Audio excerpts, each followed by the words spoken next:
All right, guys, let's get started. Guys and gals, let's get started.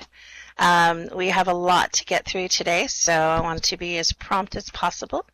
And just wanted to say hello. Thank you for coming out.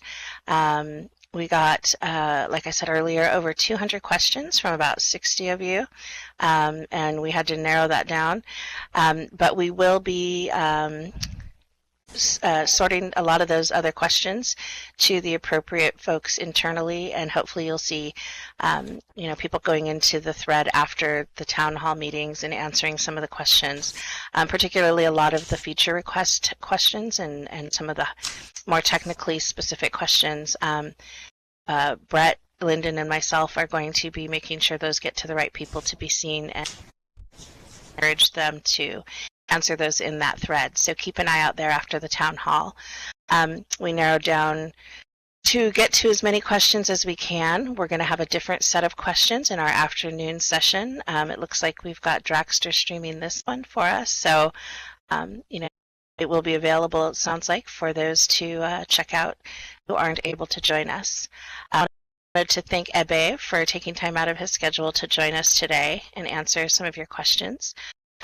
Going to go ahead and have him talk for a little bit. I think he's got some stuff he wants to share about Second Life, and those of you who maybe read the blog we got a little while ago about the 15 things coming to Second Life, know that there's quite a bit on the roadmap and a lot of cool stuff happening. So once we get to that, we'll switch over to the questions. Thanks for being with us this morning, Ebbe. Thank you. You guys hear me okay? Sounding good. Sounding good. Thank you, Drax. I can hear you. All right. Well, thank you for coming there. It's a pleasure to be here. It's been too long. I feel like it's mostly kind of during the yearly educational conference that I pop in, and sure want to do it more often. So happy to be here and get a chance to connect with you all and talk a bit about what I'm thinking of and how excited I am about what we're doing. I want to start out by just talking about the team. We have an awesome team. From product and Grumpity to engineering with Oz, support and the land development that it's done by Patch and his team, and Brett, marketing side, and Zola, and so many people on all of those teams are such an incredibly dedicated group of people, and it's an honor really to be able to be able to work with this group of people. Game as well. They're extremely passionate about Second Life. They're extremely passionate about the work they're doing, and where Second Life is in very good hands. The other thing I wanted to mention is we are focused on growth. I know it comes up every now and then that, with Sansar, what does that mean? Is that the end of Second Life, or are we going to somehow transition you all over to Sansar? No.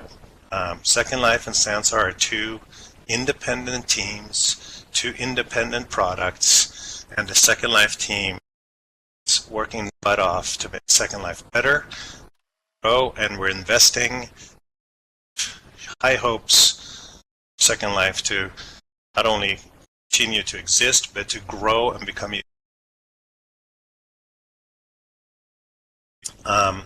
Second Life today is better than ever.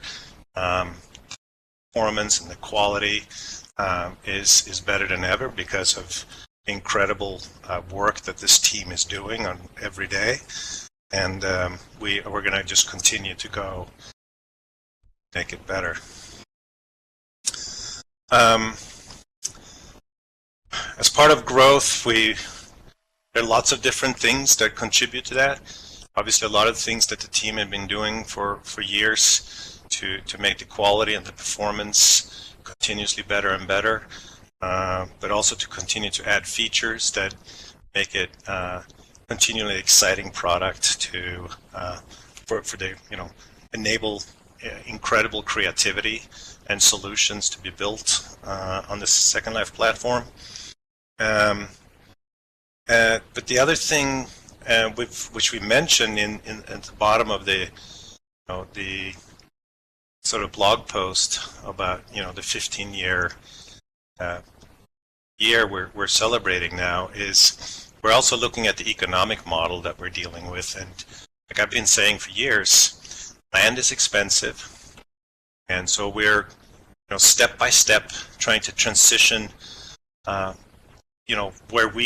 we collect money, which today primarily is land, and we want to find ways to continuously reduce that. And you saw a couple of years ago we did the buy down program that allowed people to get better rates, and what you also saw just very recently, the 10% drop and additional land allotment we did for mainland, which has had a really exciting response and has kept Patch and his team very, very busy with lots of customer transactions and interactions. And at the same time, we mentioned that means we will have to raise fees in other areas.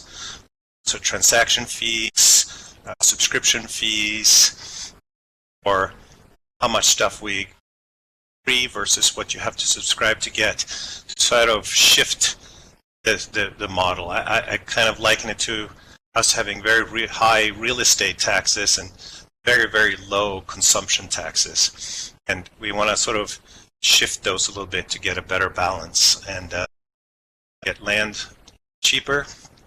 Then it's easier for people to own and hold land, and that means they have an opportunity to create, and that means that participate in the economy to buy things. So yes, even though transaction fees go up, hopefully we'll make that up in volume so that people that are in that business still come out ahead.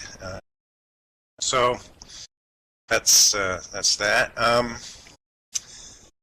We, as you see, also we have a lot of work underway on things to help increase, the creative possibilities with projects like Animesh and Bake on Mesh,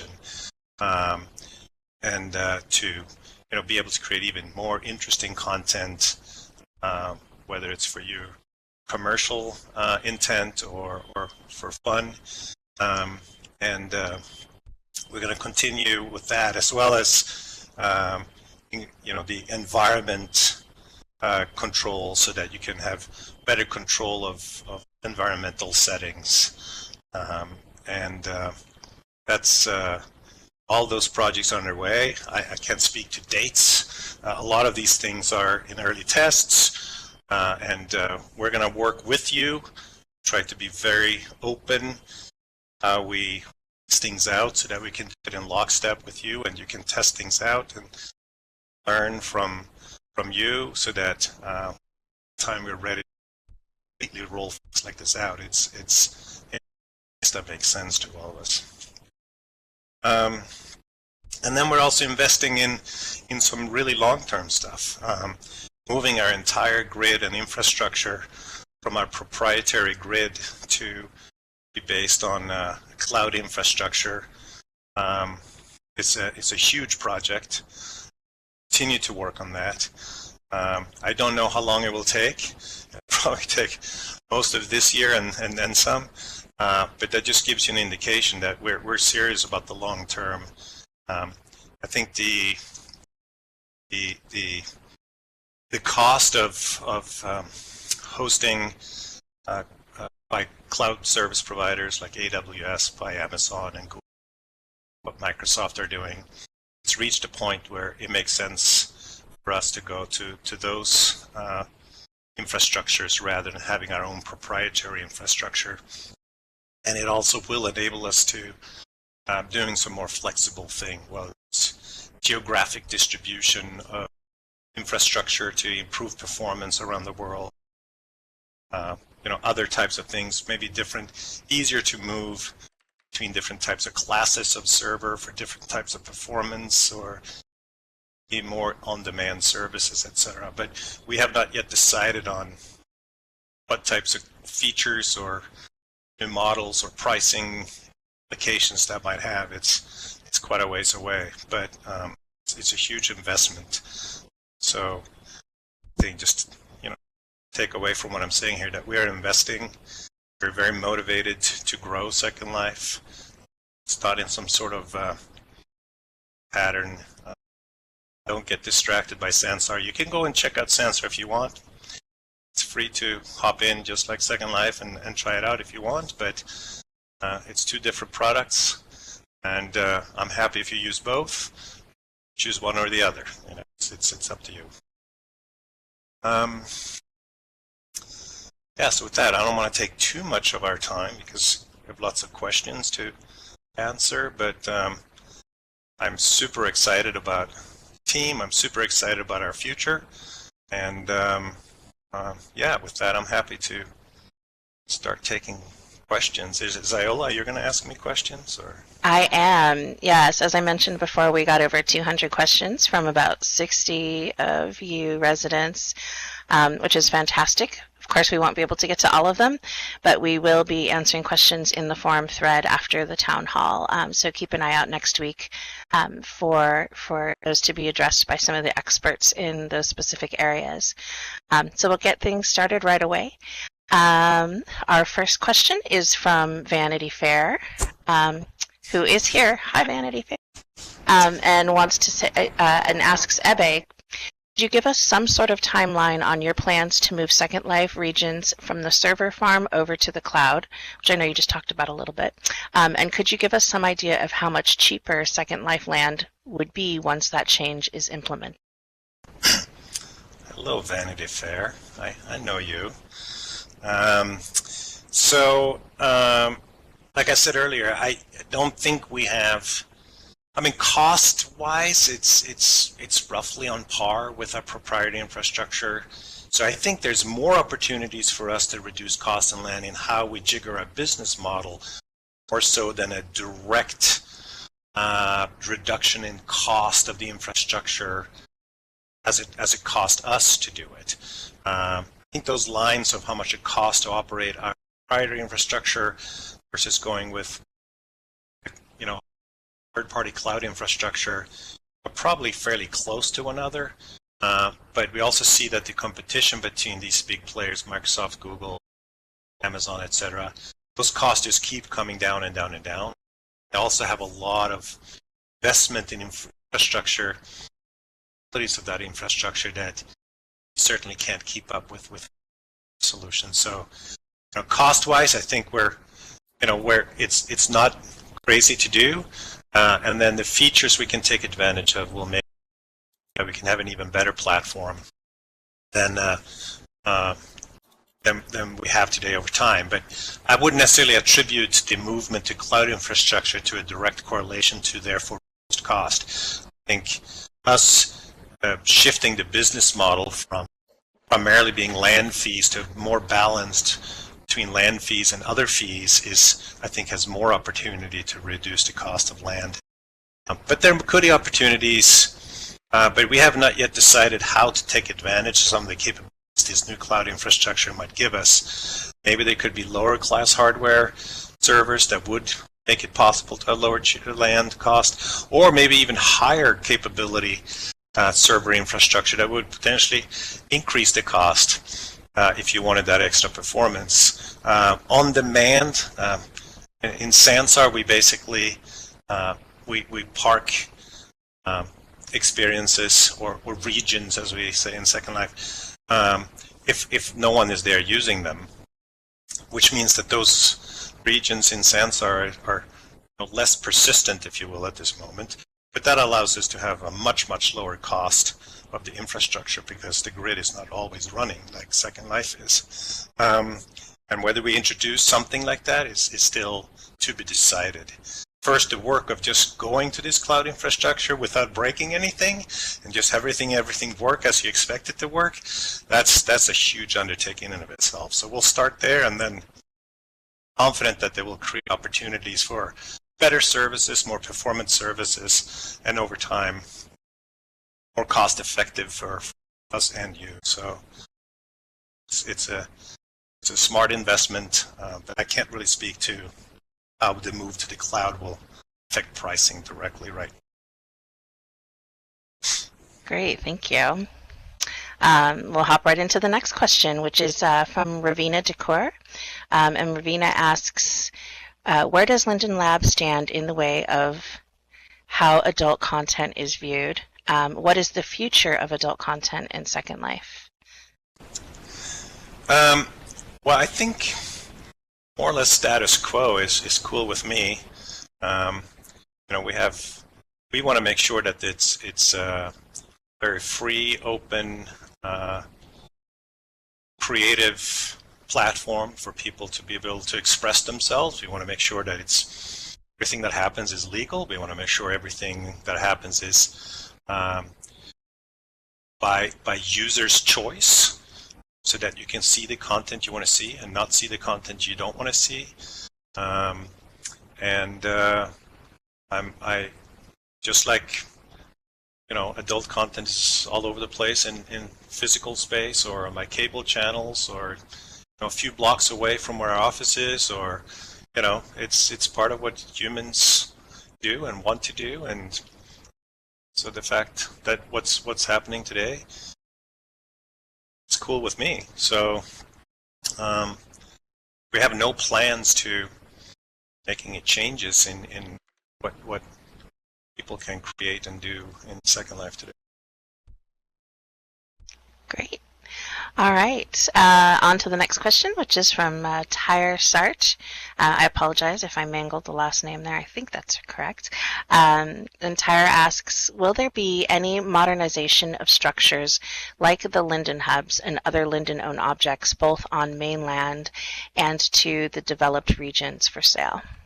Yeah, let me give a shout out to Patch's team over in the Department of Public Works and the moles that our team is working with. It's a great group of people, and they're very excited. They're working on Linden Realms updates, improving and updating the mainland info hubs, and starting to think about next generation of Linden hubs. So they are excited to make all kinds of improvements to land and experiences Second Life. So more to come there. Patch is the person to talk to about some of those plans, and super happy the team is doing. So yeah, more to come. Sounds like a lot of cool things are planned. Yeah. We'll definitely have to get Patch to talk to everyone a little bit about some of those plans in deeper detail if we can. Patch. All right. Next question comes from Animats, and I don't know, was that you, Animats, earlier that was asking about this? Is asking what the plan for mobile is with Second Life. Well, so before, like we were discussing a little bit before we kicked this off, we're in the early discussion stages. So Grumpy and I, Grumpy, who heads up product here for Second Life, we talk quite a bit about what it would mean to invest in a mobile Second Life experience or product. And so we're trying to figure out how to sort of validate the idea and how much would it take to do it, and what could the value be to us and to your customers to do it. And so we need to understand that equation before we can commit ourselves to doing it. But we're actively working, trying to figure out how to sort of give ourselves confidence that it would be a project to jump into. And just need to understand how big of an investment it is, what kind of a value it can add for us, and what's the return on that investment. So I'm hoping we come to the conclusion that we should proceed and invest in it and go do it.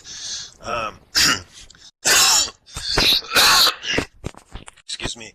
But we're not ready to sort of just jump in just yet. But I hope we come to the conclusion, jump in soon, and so more to come on that. Great. Our next question is from Pussycat Catnap, who asks, we hear last names are coming back. Can you give us some details for the rollout of that? Will we be able to freely make a last name, or will we be given a pre-made list to choose from? From what I understand, it will be a pre-made list. You'll also be able to change your first name, and there will be, probably something that it's something subscribers can take advantage of, and it'll probably come with a fee to make sure that it doesn't happen crazily everywhere. So that so sort of have some sort of control over it. And yeah, I see people say they'll pay for it, and so it might be one of those fees that will help us reduce land cost a little bit. We'll see how much that could generate. And one thing I think someone suggested to me, I think it was Grumpy, that for people that script, don't use names, use agent IDs, because you can't assume that a name is, persistent over time. So just think about that if you're a scripter. But yeah, I don't know when this will happen, but I know the team is planning for getting it done, and it's been a highly requested thing, so we're going to go do it. Yeah, I've heard a lot of feedback about that one in particular, and I'm excited. I know a lot of folks are excited about that. E.T. Kingsley asks, how do you sustain a business model in which users don't pay for your service? Well, I'm not sure exactly. I mean, clearly many of you pay. And free to play is the model that obviously has become a very dominating model for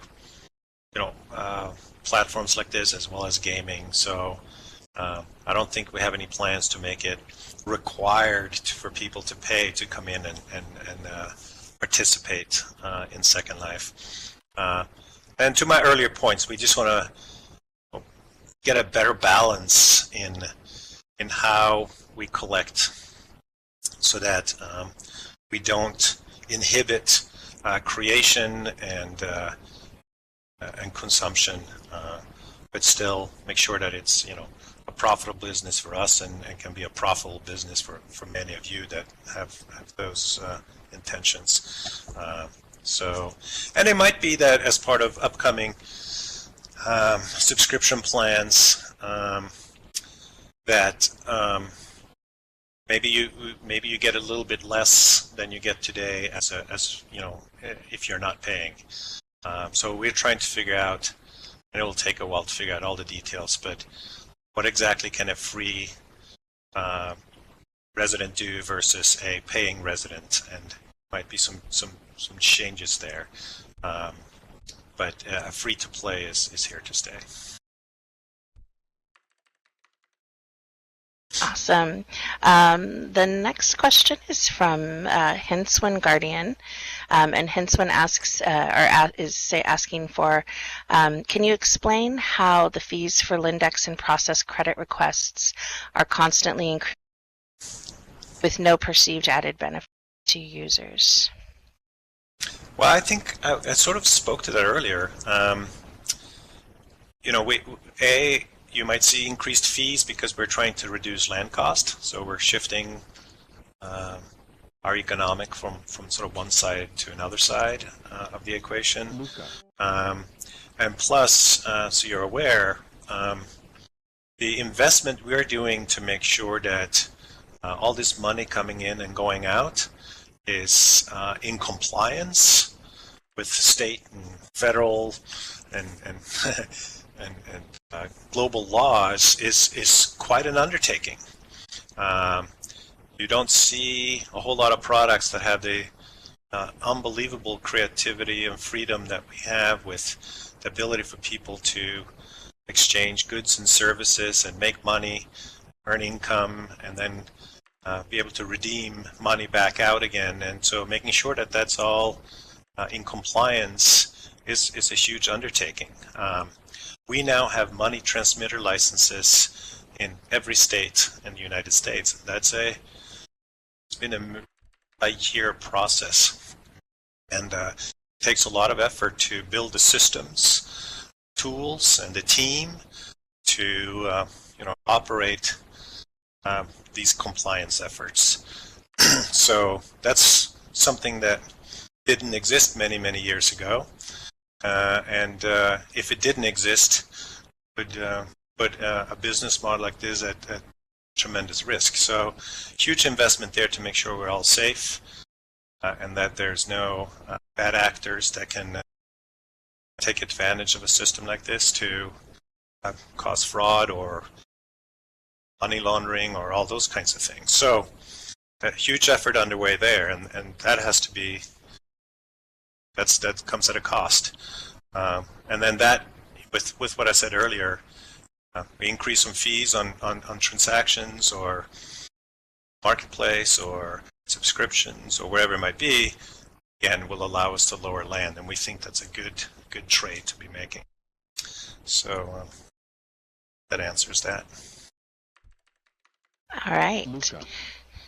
Our next question is from Palisade Coronet, who I believe I see is here. So this was your question, Palisade. When will Animesh and Baked Mesh become available? So I think it's hard to say exact dates, and we try to refrain from that because it's hard to know exactly. I know these projects are well underway.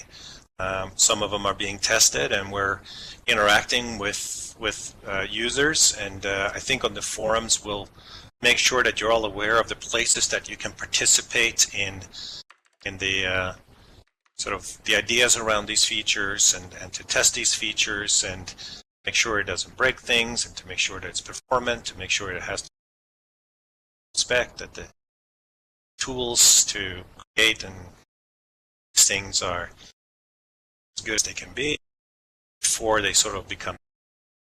So I don't know, there are groups and forums and places where these projects are being discussed. So I assume we will make sure that everybody's aware of where those locations are and where those meetings are, so people that are interested in those projects can heard and help us make sure that we get it right. So I think it's things that will roll out over the next couple of quarters or so, but I'm not sure exactly. It'll go out when it's ready, We should have all that this year, unless something more important comes up. You never know. It's hard to super precise on dates, but it's actively worked on, and really looking forward to it out soon. Great. And yes, just to reiterate, we will be having additional Linden staff in our forum threads responding to a lot of the questions that we got. Many of you had multiple questions as part of your post, and we had to narrow things down. So just like I said, keep an eye out for that. Our next question is from Maddie. I'm going to mess up this last name, Ganoid, who is asking, yes, is it possible that Linden Lab will participate again in regular lab chat sessions after the announced SL15B town hall meetings? So I know that for those of you who don't know, we did have a series for a while working with Safia and some other folks called Lab Chat, where we were doing these types of meetings on a more regular basis. So I believe the question is if we plan on doing more conversations like this going forward.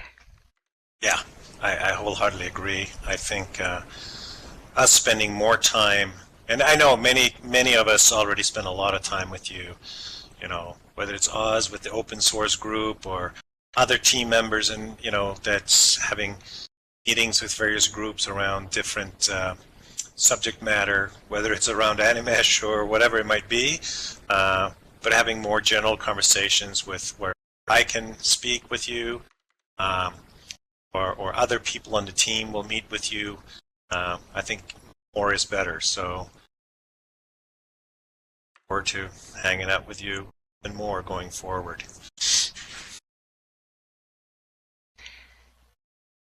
Yeah, I definitely plan to try to push, not that I have to, most of these folks on the team, as Ebbe mentioned, are really passionate and really eager to share as much as they can with the community ongoing and frequently. So I will definitely be working with them to try to get more and more sessions like this going in the world. So thank you for asking that question.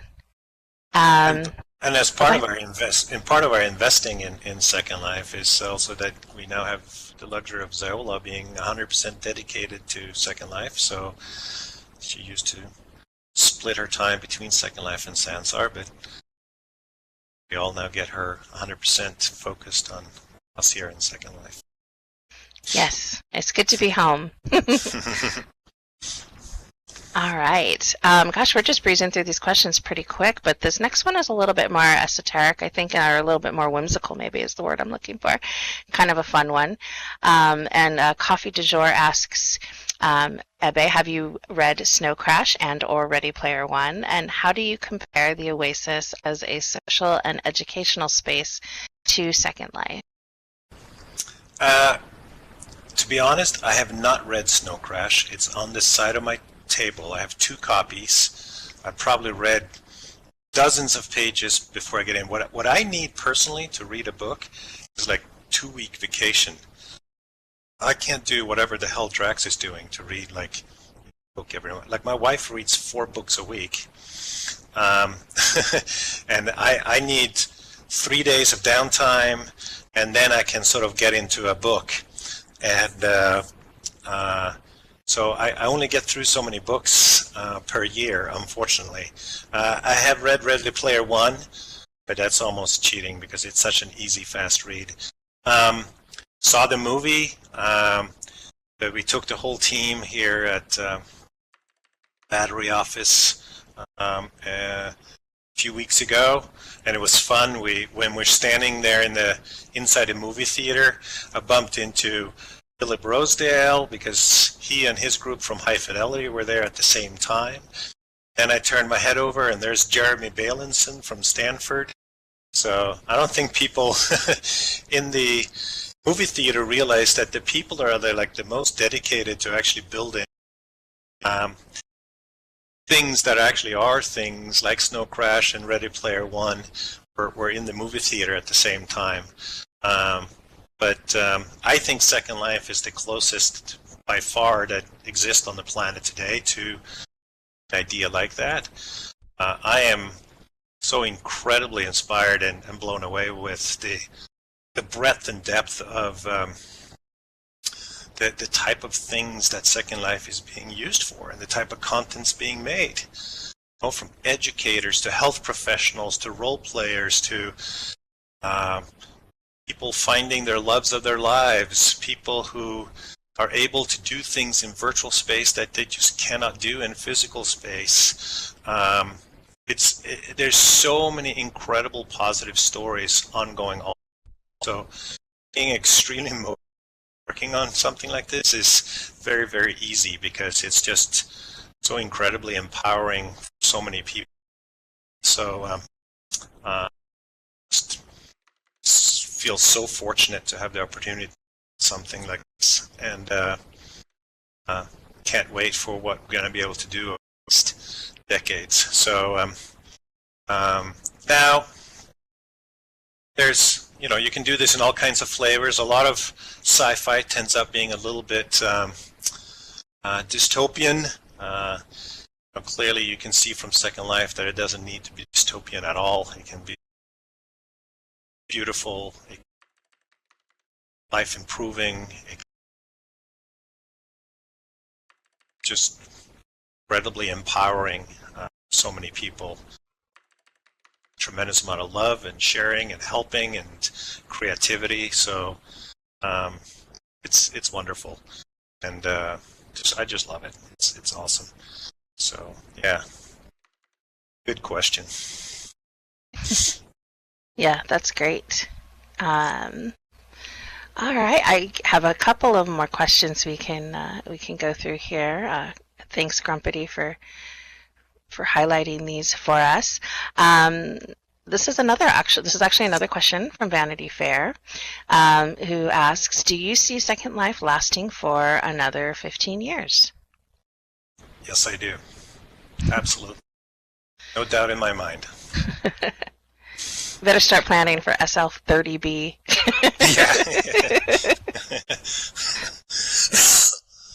All right. 15 is incredible that it's still such an incredibly successful product. I mean, it's successful to us, and but even better than that, just seeing how successful it is to so many of you, whether that's emotionally,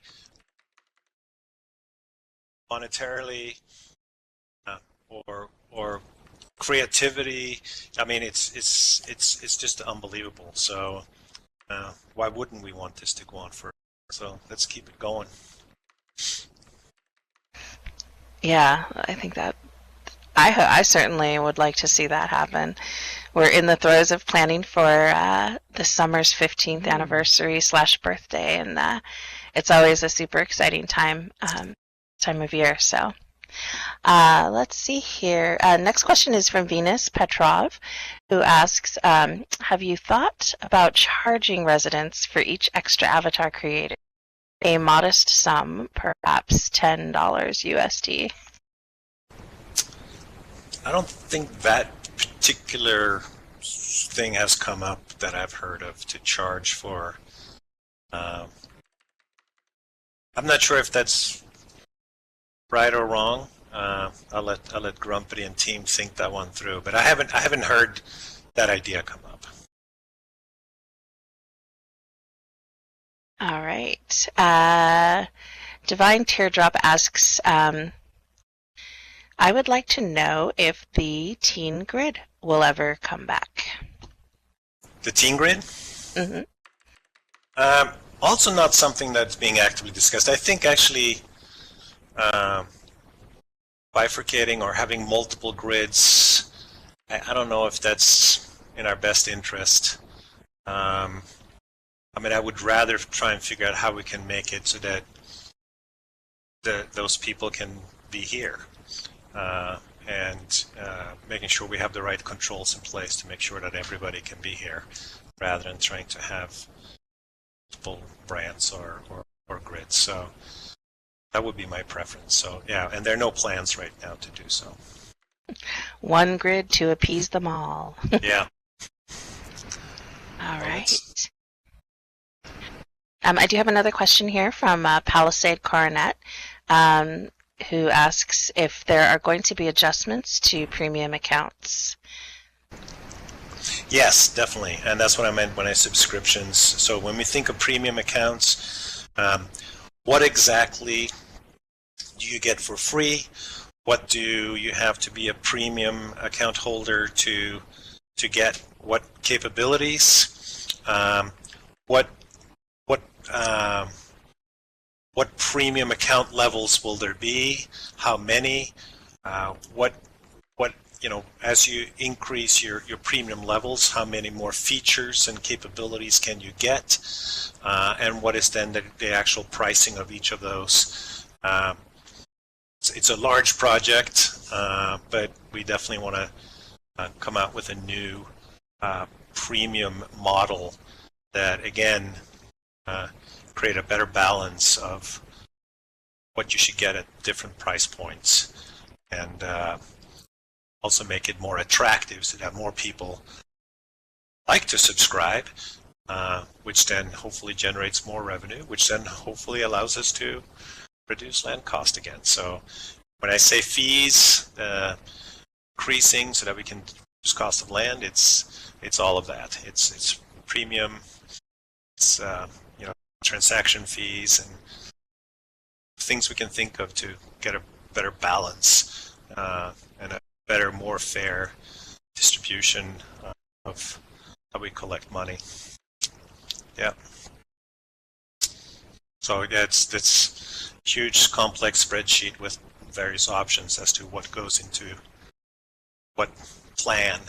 And trying to get limits and features and capabilities and stuff sort of put in the right space, right plans for the right model. So something Grumpy spends a lot of time thinking about. Great. All right, we've got about 20 minutes left, and I've got about 2 questions left here for you, Ebbe, this morning. Okay. So just a quick reminder to everybody, we'll be doing another session this afternoon, I believe at 1. Take a look, and for those of you who can join us again then, that's fantastic to see you. And about 20 minutes left to go. Let me get into these last couple of questions here, and then if Ebbe had some final thoughts after that he wanted to share with you all. It's been fantastic to see you all here this morning. So let's see, another one from Coffee du Jour.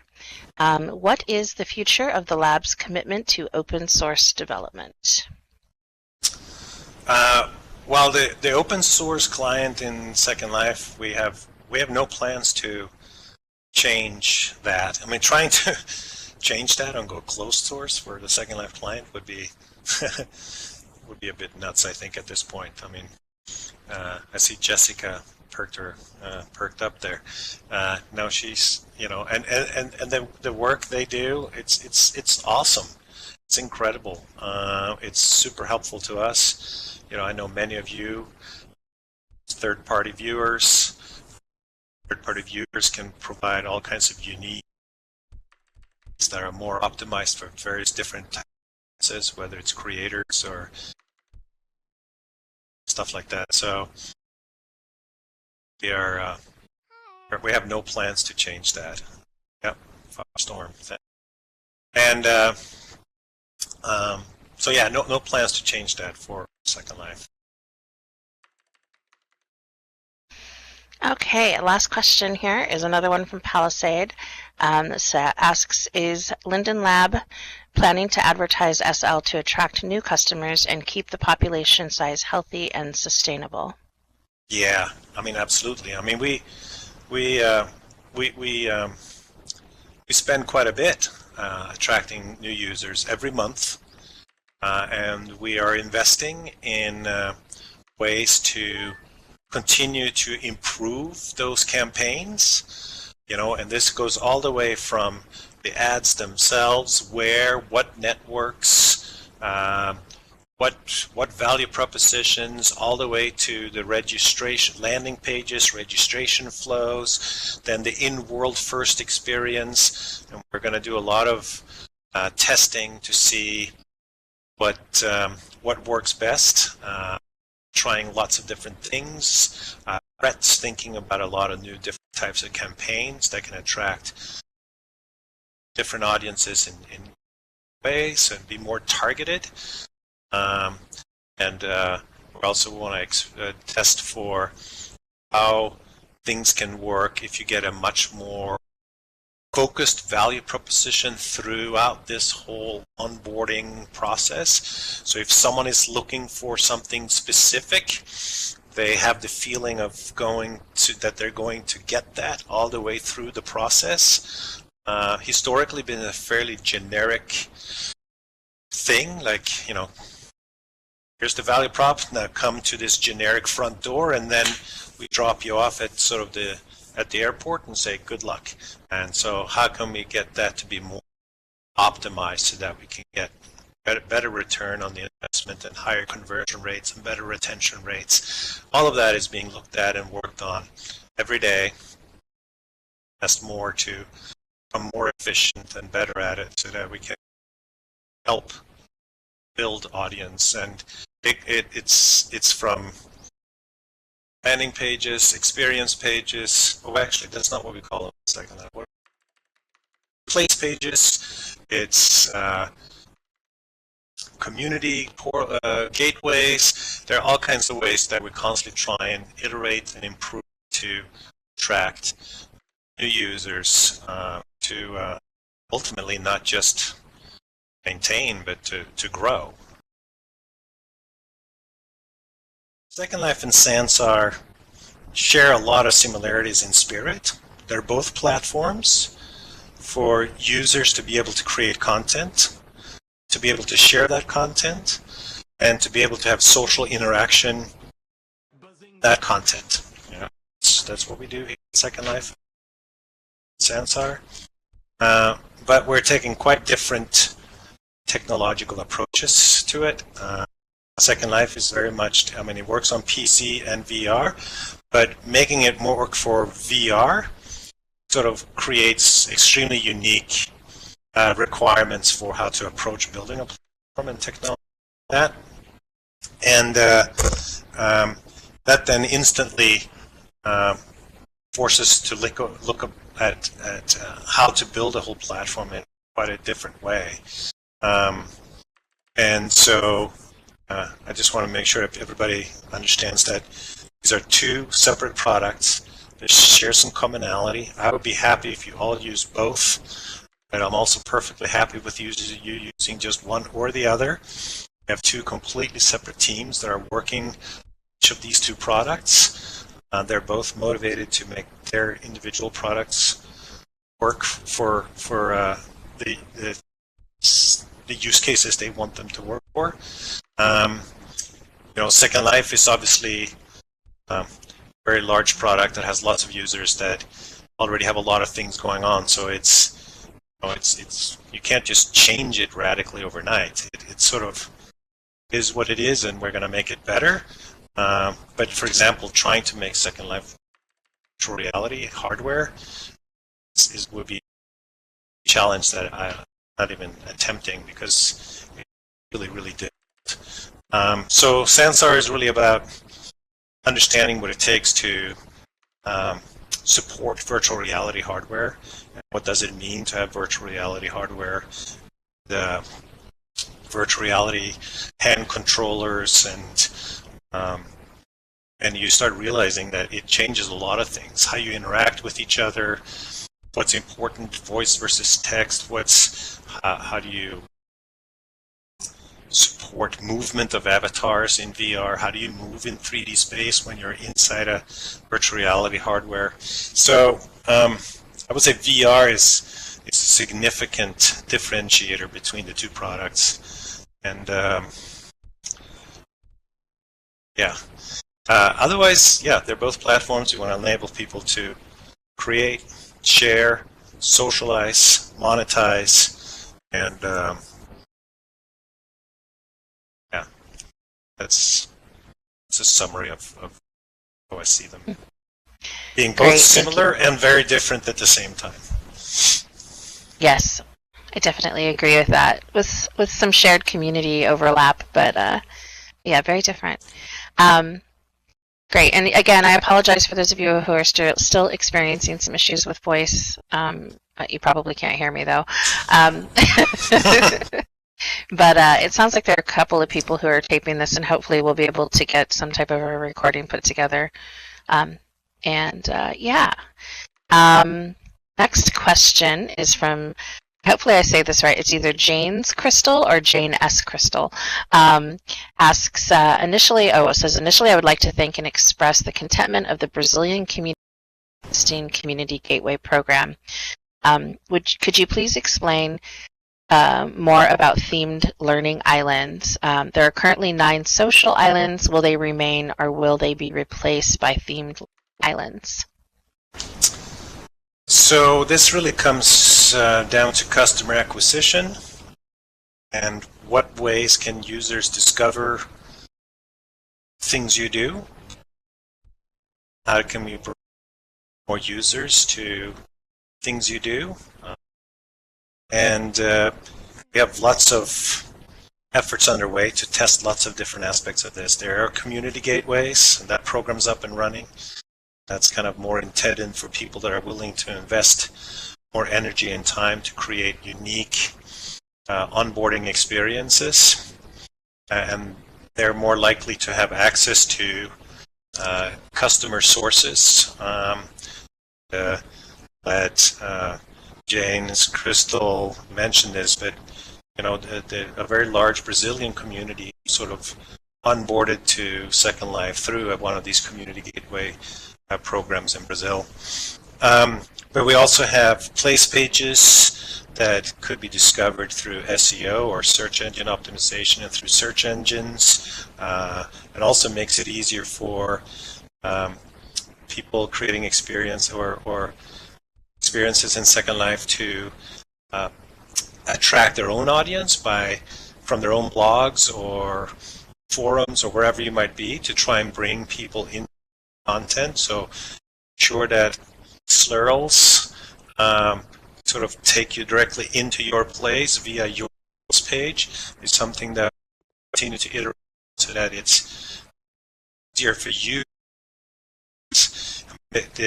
One of the challenges for us is that the diversity of content and communities and cultures and languages, all these things happening in Second Life, there's no unity Second Life user base out there. It's people that come here for extremely varied reasons, and sometimes it's easier for you to find the audiences you're trying to attract, content you create, than that is for us to find users to bring to you.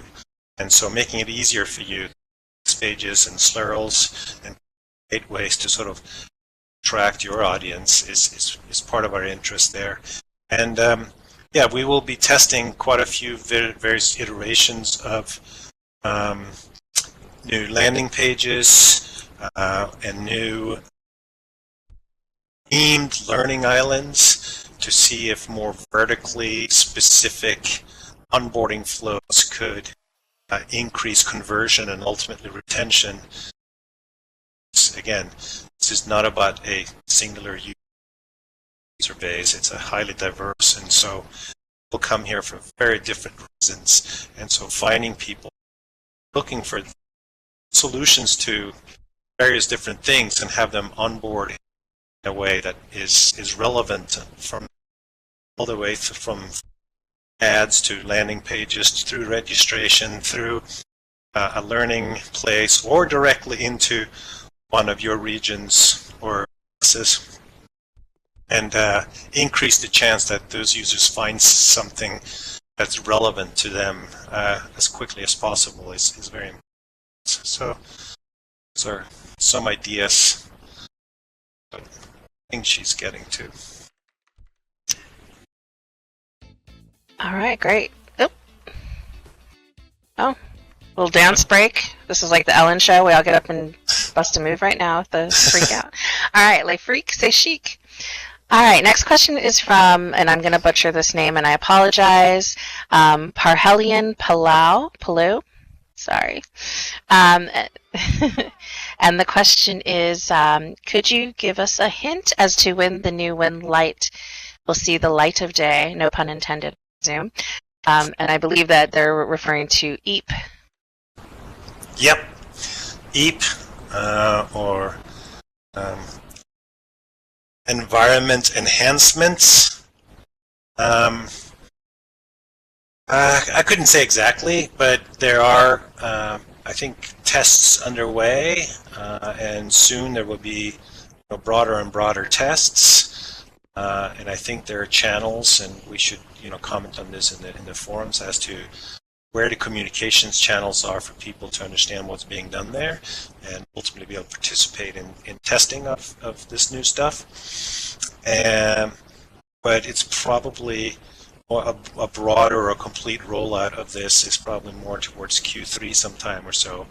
All depends on how it goes. We want to be very transparent with the work we do. We want to include as many of you residents as possible in the development of this new functionality, so that we get feedback and can iterate to get it right before it gets just launched everywhere.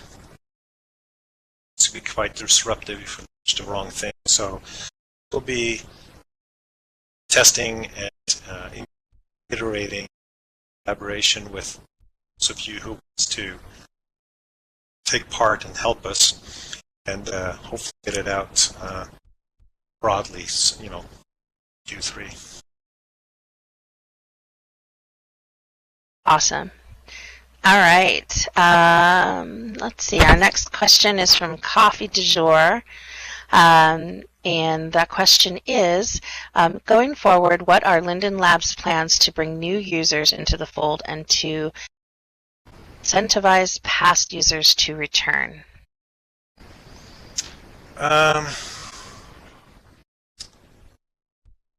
Well, it's improved onboarding that I just discussed. You know, the more likely that you discover something that's relevant to you, whether it's a community or experiences that you want to be part of, the more likely that you're going to come back. So it's performance, it's quality, it's features, it's not just things we do, but also enabled you guys to create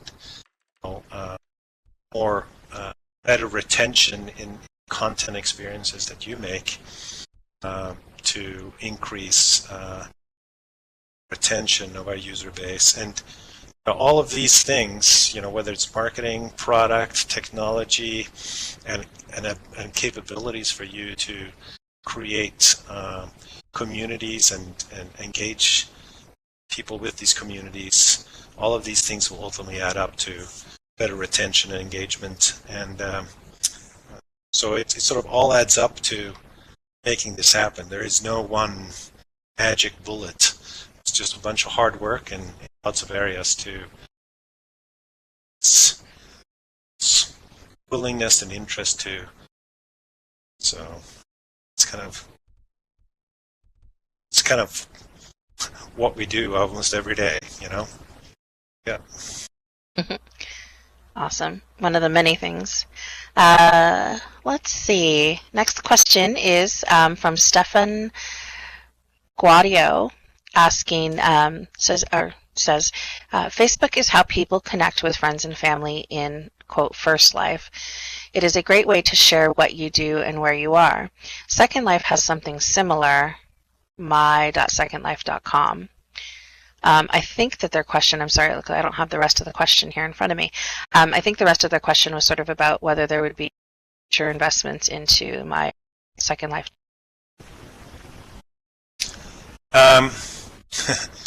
Well, we're certainly not going to go implement Facebook. There's probably 10,000 people over there, and we have a lot less people than that. So, but making it easier for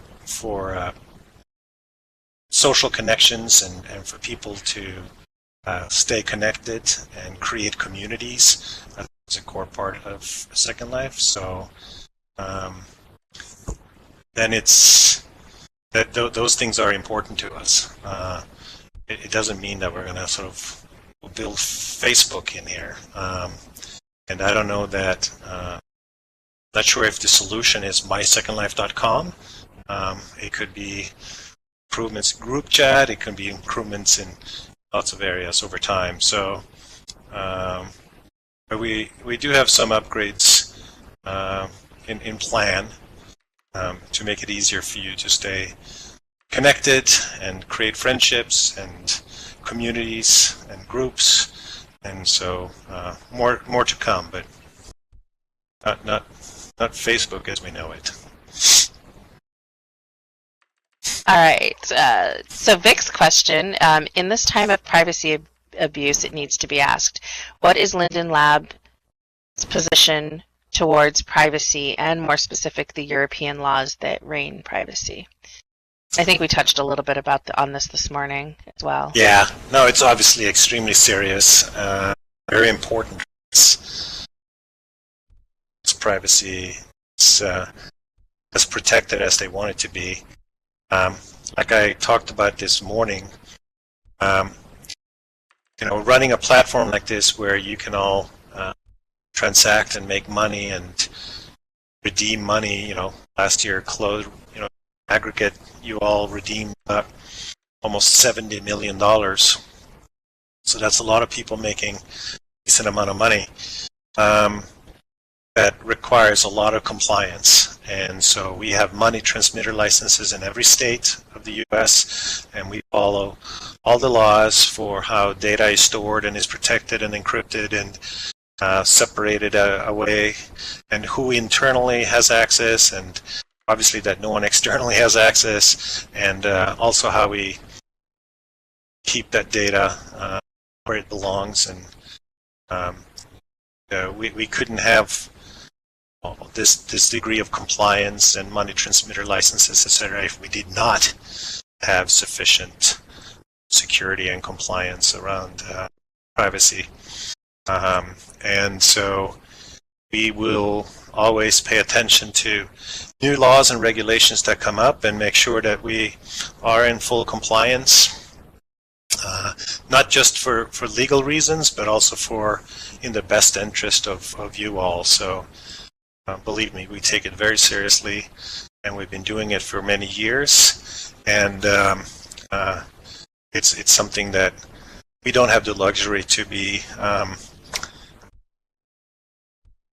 sloppy with at all. So this is very serious, and very proud of the work we've done to make sure that this personally identifiable information is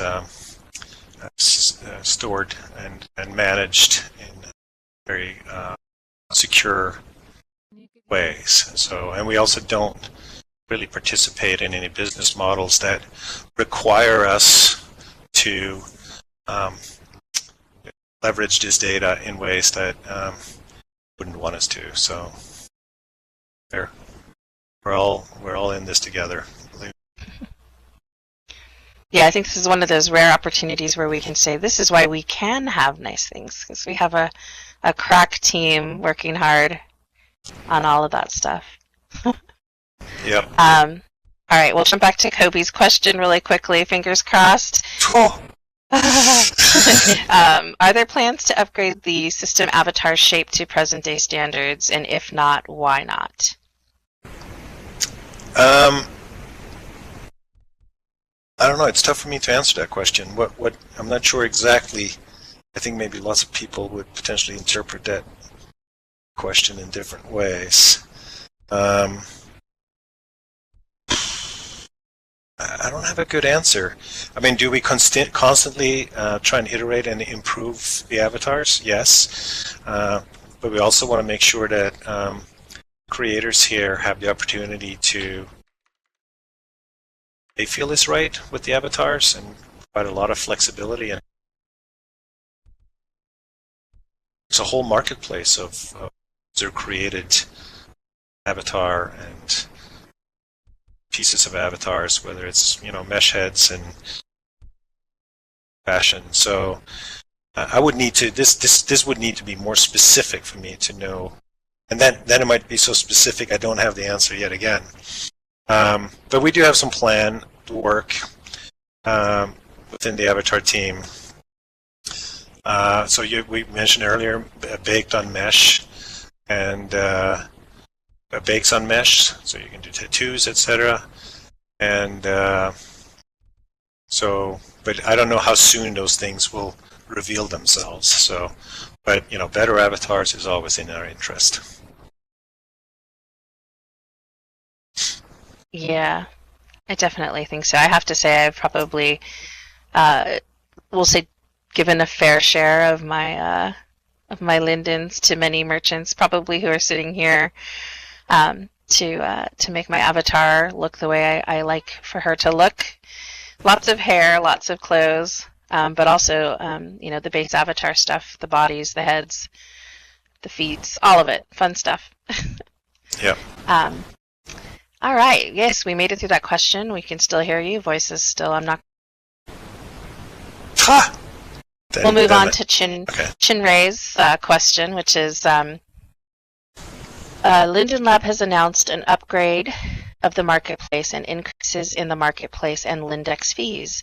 Is the marketplace upgrade intended to increase the total revenue enough to compensate for the higher fees, or will merchants have to expect lower net income? Well, I think in general, we've had fees on real estate, or real estate taxes have been too high and consumption taxes have been too low. And so in our efforts to lower the cost of land, we're having to find other places to get revenue. and that's in fees, whether it's transaction fees, redemption fees, or subscription fees, and or other things. And it's not like we can necessarily just say one-to-one that the fees map to marketplace upgrades, although we are intending to make improvements to the marketplace. So hopefully by having a better balanced economy, the goal of that is to make it better for everybody so that it's easier to grow the population of people in this product, and to and with more users come more transactions. So even though there might be a margin squeeze on you, or maybe you will raise prices to make up for the difference in as we increase fees on transactions, marketplace, but hopefully you'll make that up in volume, as we get more users on the platform. So it's I think the primary goal is to get a better balanced economy, but we are also going to make improvements to the marketplace over time, and as well as I spoke to this morning, being compliant for a product like this, where you can have buy and sell and transact and be able to redeem out close to $70 million per year, takes a huge amount of effort to be compliant. Get state licenses in every state for money transmission. It's not and to make everything secure. It's not a small undertaking. Normally in digital marketplaces, you have much higher percentage take than we have been taking historically from sort of for transactions. So that's the direction we're moving. All right, I think you actually maybe have just answered the next question, which I'll read just for the sake of if there's any further clarity you wanted to put to that, which is a question from Callie Klein asking, or saying actually that they would love to know if justified to make cases to cash out fees. Yeah, and that justification is part of it is we've spent a huge amount of energy over the last 4 years to be in this compliance, which creates the security that there's no bad actors, money laundering, other sort of crazy activities on the platform. Get all the money transmitter licenses in all the states. That's a huge effort, both technically and legally, to get to, which is great achievement by the team here. So that obviously comes at a cost for us. And then, like I said, part of it is not just. Part of it is also to better distribute our way we take in money between land and other fees. So, to what I said earlier, historically, I think we've not collected enough on transactions and the marketplace and redemption, and collected too much on land. So that's why this transition is happening. And it's impossible to make this transition without, positively impacting some people and negatively impacting some other people. But the goal is to make it a healthier economy that makes it easier for us to grow, which will be ultimately in the best interest of everybody. Excellent. I know we got a little bit of a late start and there's been some delays with voice, but we are coming up to about 7 minutes until the hour is over. But we will have some extra time, I believe. Ebbe, you have a little bit of extra time, I think, right? Or yeah, let's keep it going. All right, great. So I'm going to try to get through as many of these remaining questions as we can, so that we can then maybe take some questions from the audience. Here's one from David Lupine. David asks, with the changes to premium plans, etc., is there any plan to change how errors, premium accounts, or those accounts who are behind on payment are handled? As an example, not locking them out. Say that again. Is there? With the changes to premium plans that we've talked about, there would be some changes happening for subscriptions. Yeah. They're curious if there are thoughts about potentially not locking out premium accounts that are behind on payment or in errors. I believe that currently, if somebody goes into that status, their accounts can get locked. Is that correct? I don't want to speak out of turn here. Question. Yeah, I mean, for how long are we willing to not get paid for a service we provide before we take action? Or what are the implications of taking those actions? I don't have the details in my head. I think in general, Patch and his team are extremely flexible. I mean, I feel oftentimes they go way out of their way to help people catch up if they're late on fees or payments. And in business I've been involved with before, I think Patch and his team goes to extraordinary lengths to be thoughtful, and the amount of information they know about how much they know about users, and how they can take very subjective opinions on whether someone will be likely to catch up or not. So, sorry, I'm getting a message here from Grumpy. It's quite long about this that I can't even. It's Grumpy. But we do give people a good window to sort of catch up and correct, and then you can still get in after that. So I think we're quite thoughtful and liberal when it comes to making sure that, if people get into a squeeze here and there, that we don't get into some irreparable harm from that.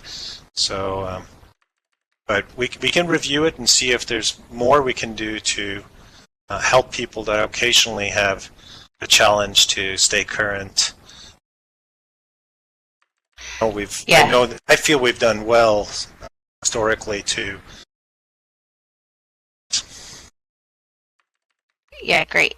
So thanks, guys. I know there's a lot of you typing into chat, and definitely hear your concerns. As Ebbe said, we'll review and see. I'll move on to the next question. We have a few more minutes left. This one comes from Charlotte Bartlett, and this is more sort of let's see. The question is, now that you have had some time to settle into your role, some time, how many years now have you been with us, Ebbe? 4 years. 4 years. 4 years and a tiny bit of change, yeah. The fire hose has not stopped, probably. Now that you've had a chance, some time to settle into your role, what have you found to be the biggest challenges with Second Life in regards to your planned vision for the upcoming years, and how are you overcoming those challenges? And what are you most excited about in the future plans for Second Life? Well, I mean, like I said earlier, I'm extremely excited about the team here that works on Second Life. And if you knew how hard they work and how dedicated they are and how much they love the product they work on and the work they work on and how much they love working together, that's an incredible luxury for all of us. And I'm also extremely excited because I feel like this team has achieved a huge amount the last few years. It's in a good position to go for growth. I think we were less optimistic about growth a couple of years ago than we are today. I think we are more optimistic that we can get growth back, and that's all thanks to the incredible dedication and hard work by this team. I'm also, just generically just so fascinated and excited about just the general idea of what Second Life is and how incredibly empowering and special it is for so many people. How it is absolutely life-changing. Huge number of people with their lives would not be as good as they are today because of thanks to Second Life. So they and there's so many opportunities to make things better. So I think the challenge is just the incredible breadth and depth of what Second Life offers. So there's so many things we want to do. So prioritizing the right things to do and sort of get the best return on investment is always a challenging task to make sure we do what's absolutely best for you all at all times. Because there's so many things we want to do, but it's impossible to get to all of it. So we constantly have to make very diligent about trade-offs and best we can to understand what the return on investments across these different efforts are. And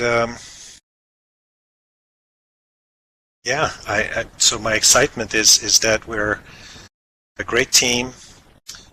We have great users, and the residents in Second Life do amazing things for themselves and for others.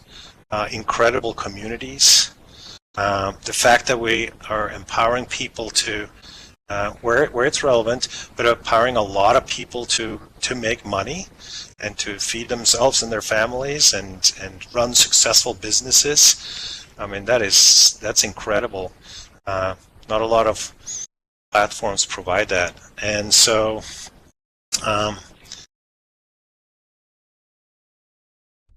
so really the challenge, I would say, is mostly making sure that we're choosing the right things to deliver. And once we get to growth, a bit here, we're right on the sort of edge of growth. That would mean that we could invest more, and that's going to be awesome to be able to even accelerate what we all wish we could accomplish in this product. So those are some thoughts on that question. Great. I think we got actually to all of our original questions. So I just want to take a minute before we break out of the official time frame here. And again, thank everybody for being here, and remind everybody that for those questions that we didn't get to from the forums, there will be Linden staff jumping in probably sometime next week and to start answering some of the more specific and highly technical questions. And feature-related suggestions that we saw there. So please go back to that thread when you get a chance sometime next week, and questions should be answered there. As you can see, we go through as many questions as we can, and sometimes it runs longer, then sometimes it takes a little bit to get through all of them. So once again, thank you all for joining us, and I think now that it is a little after 2, we can open it up to some questions from the audience.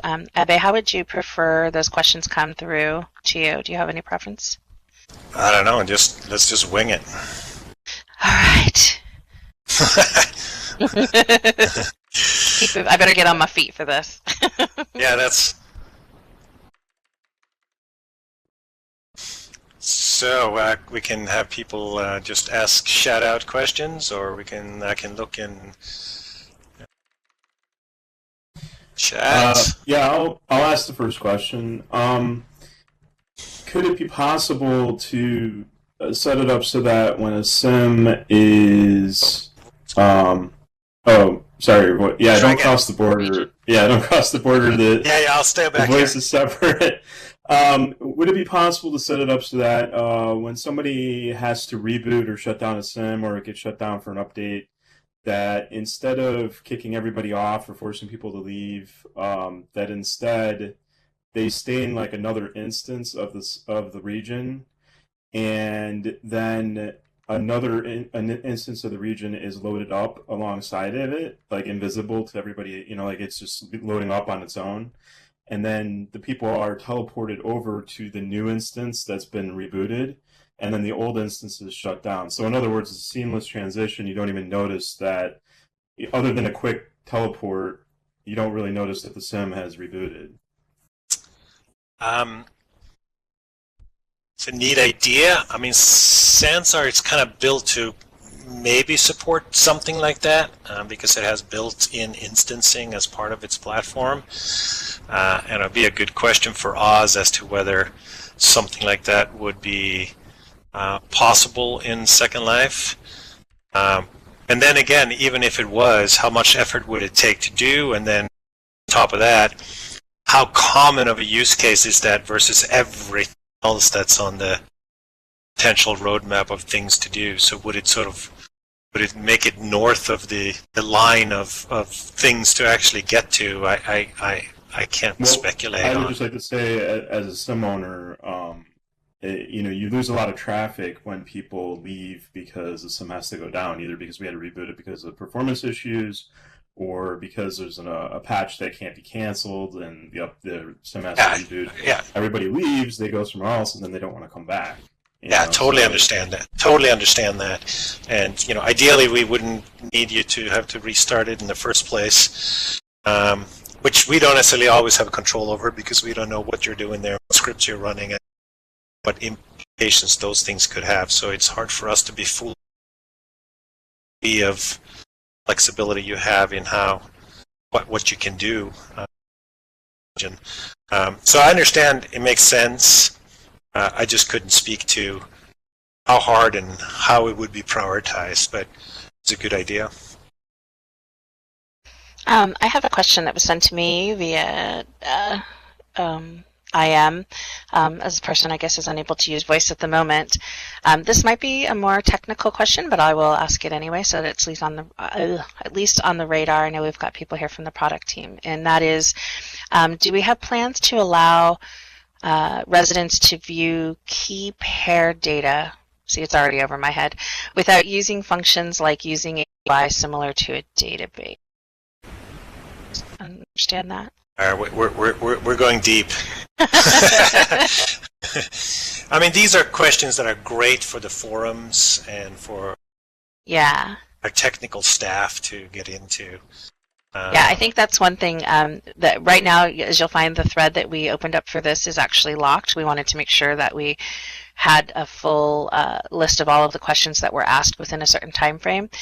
So that is currently locked, so you won't be able to ask additional questions there. But one of the things that I would like to do going forward is have more sessions like this, as well as some AMA type forum related things with different people from product, so that we can address some of these more specific questions there. For sure. I'm not sure. So Palisade, he thought this would be a more technical version of the town halls. I'm not sure who gave the question, because it's hard for me, the CEO, to get into specific database or APIs or what have you. I'm pretty geeky, but I can't keep track of, all the plumbing in all the things we do. I think what we were trying to say, if we confused you there, was that it's probably best to ask those technical questions on the forums, where the right people can get to those answers for you. You mind if I ask the next question? Go ahead. All right. So this is a really, really old question a lot of us have had before. When is Second Life going to be optimized for our PCs? Like, for example, there are people out here that build $4,000, I know it's overkill, but $4,000, $5,000 PCs, and our internet is beautiful, right? But we always seem to hit lag. I know that's in every other, program or video game, whatever you want to call SL, but when are we going to get optimized graphics? Well, it's not necessarily just graphics. I mean, it's a lot more than that. Yeah, it's a lot more than that, and it's also not necessarily completely up to us, because user-created content comes in highly unoptimized flavors all the time. So, like, if you were just a gaming studio creating a game, the amount of effort that goes on between artists and engineers to super optimize those for that particular use case and that content and assets is a highly optimized process. Here we're dealing with user-created scripts, user-created content, user-created textures, and sometimes that can be highly unoptimized. And then we have, you know, incredible flexibility with all these avatars, what all these avatars are wearing, content and script. And so we're dealing with challenges that games don't even to having to deal with. And so, but there's lots to work. We've come a long way. Second Life today is more performant than it's ever been, thanks to a number of initiatives, whether it's jelly babies to low-level plumbing to better server infrastructure to better code, and we're going to continue to make it better and better and better. We're going to continue to be challenged with user-created content of all kinds. So it's a constant priority, whether it's the rendering pipeline, server infrastructure, all things in between, to make it constantly more and more perfect. That's awesome. You see, now you educated me. I'm very happy with that answer. I appreciate it. Cool. May I ask the next Can I one? ask a question? I think that one of you go. Ebbe? Yes. This is Shiloh the Gecko. So I saw Hey! Hey Ebbe. I saw so it's about educating content creators, and I was wondering if there's any thought about taking groups that have certain technical needs or benefits to certain ways of building and allowing them to be on maybe focus groups that help design some of the content that builders could use to as they learn about building, like the recommendations. I know we can't put rules on buildings, but maybe the recommendations. I mean, simple things even like naming objects is of course there, but it even goes into, you know, functionality. And I wanted to say too, I really like this idea of being able to land directly in a sim of your choosing from the get-go. From the get-go? Yeah. Sorry. Bum. Feel free. From the get-go and the get-go. From the get-go. Yeah. Yeah. Yeah. I mean, there's so much there, and it's the skill sets is so broad, right? You have script and optimization of thinking about smart script, textures, reuse of textures, not using textures too large. It's animation. I mean, there's and oftentimes it's not even one and the same person. Audio. It's not even sometimes the same person that have all those different skill sets. But you know, and obviously helping you create better, higher quality, more performant content is in all of our interest. Because the better content you can make, that is part of the equation. It's not just for us to technically make sort of inefficient content magically become efficient. So I don't know. I don't have anything on top of my head other than we obviously have great people helping each other. So you're helping each other a lot on the forums across all these different subject matters. I don't know if how much more can we do as far as tutorials or training or specific sessions around best practices and stuff, but I think that's something that's worthwhile to just sort of take a high-level look at and what we can do to help people create better content. That seems like a very good thing to do. It's hard to scale. When you have hundreds of thousands of users creating things constantly, it's hard to get everybody in the room and tell them best practices. So is it, we've done videos, there are wikis, there are forums, so there are lots of different channels to learn, to help each other. All ears for what we can do better. It's interesting you bring you're saying this, Ebbe. It's something we tried a while back. I absolutely am happy to help. I promote user-generated content in this area. I know that there is a ton of fantastic tutorials and things of that nature. And if anybody runs across any, please feel free to shoot that my way. Surprisingly, when I asked this question a while ago, and I know that there's just so much good content out there, it was like crickets. So don't be shy. Definitely share anything you stumble across, and I'd be more through our blog and channels, because there's a wealth of information amongst those of you who are doing this every day. I think that can be shared more widely as well. Yeah. Okay, very good. Yeah, I will. I'll be in contact. Thank you so much, Solo. Thank you, Gecko. All right, may I ask my question? Oh, sorry. Yes, please go ahead.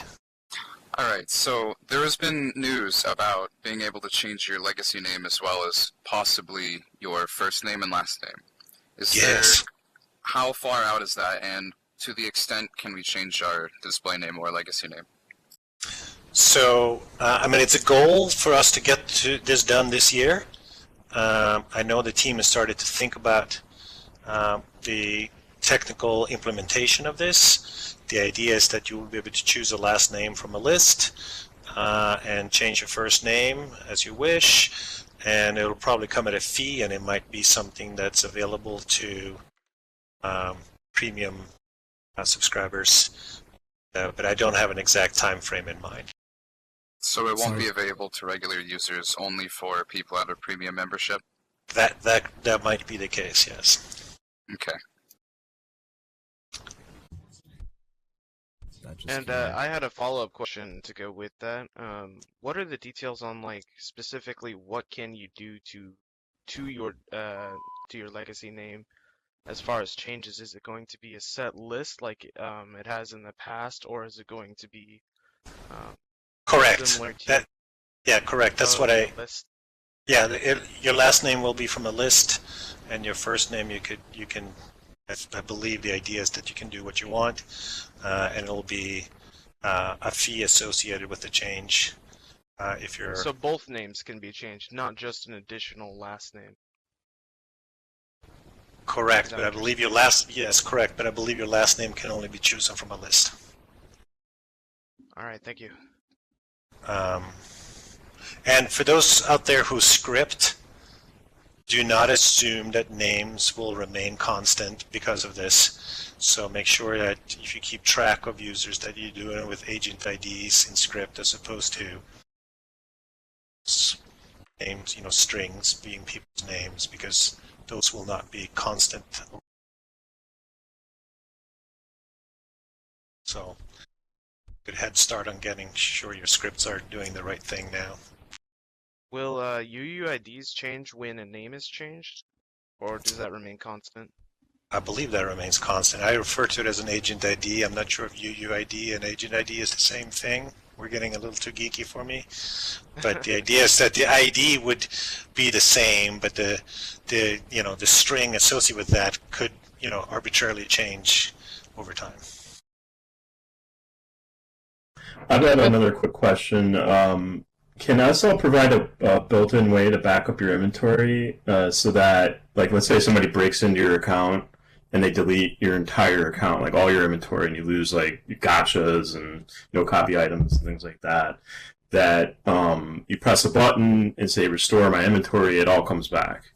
I don't know what abilities we have in that area. I know we have. I don't know. I can't speak to it directly. Maybe. Ooh, Grumpity's got something to say. Grumpity, speak up, Grumpity. We have done countless rounds talking about this, and it's not that we're not painfully aware of the impact that this has and the problems that are caused by lost inventory, but I'm afraid to say it's highly improbable that this would become available. Okay, thank you.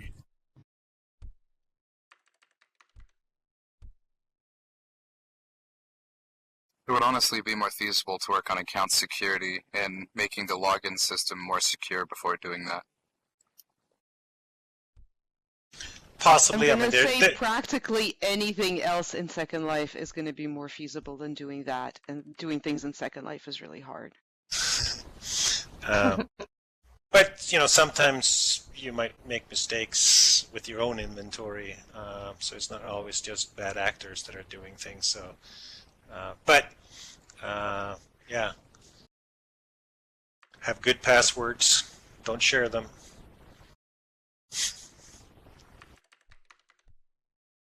Vic, that was Grumpity that was just talking right before Ebbe, if that's what you're asking about. Grumpity Linden. I'd like to bring up a topic. Yes. Mm-hmm. It's going back to the premium accounts.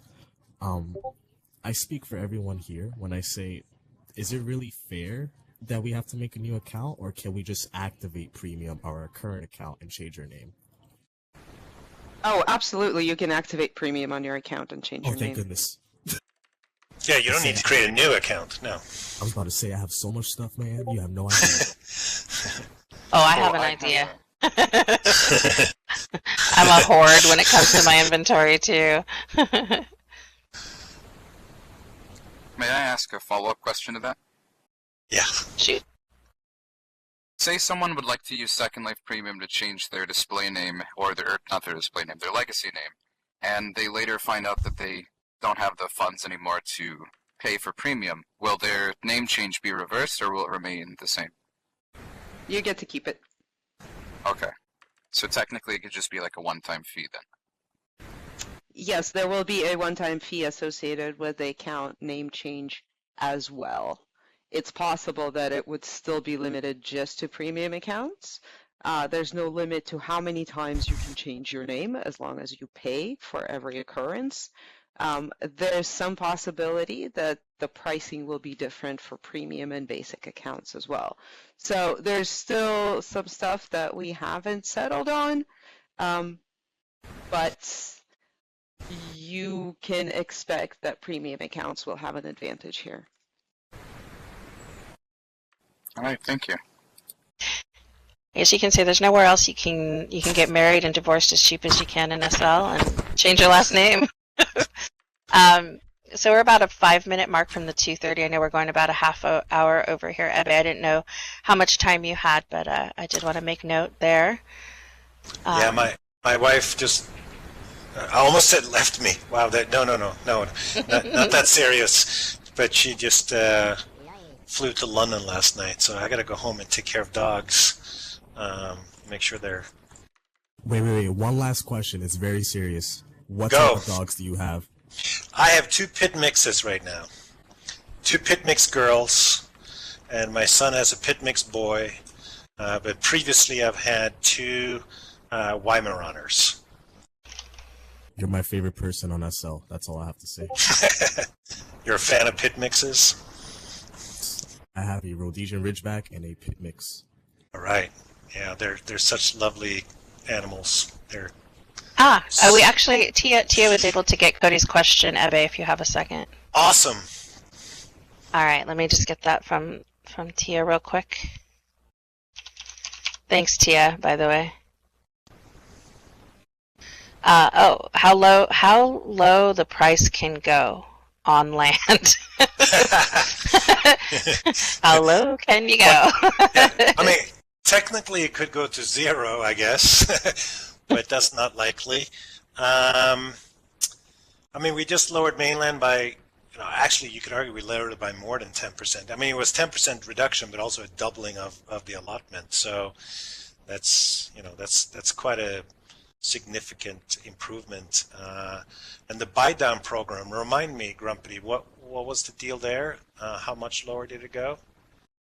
For a full island, we charged $600 up front, and the cost went down to 2/3 of the original cost for a full region. So, from $295 to $195 for a full region.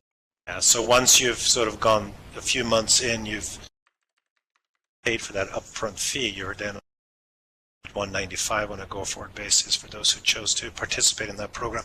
And we did that program for a limited amount of time because we wanted to see what the impact of a price drop was that, and make sure that we took some money up front to protect ourselves. And up next is, Grumpy and I and the team talk a lot about, the next steps we can take and how far we can cut it, and what other things might have to happen in.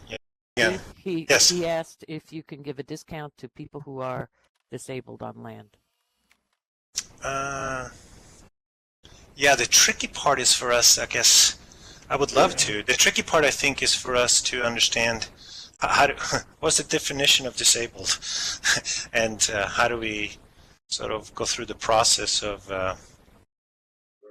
defining someone as disabled or not. It could be a challenge for a team to figure out how to go through that process. I mean, we do the process for nonprofit, and that can also be challenging sometimes with in different countries and states too. What's the definition of that? But I'll be happy to talk to Cody on the side to figure out what we can do. Awesome. I think that is it for today. Once again, everybody, thanks for hanging out. Thanks for hanging out after.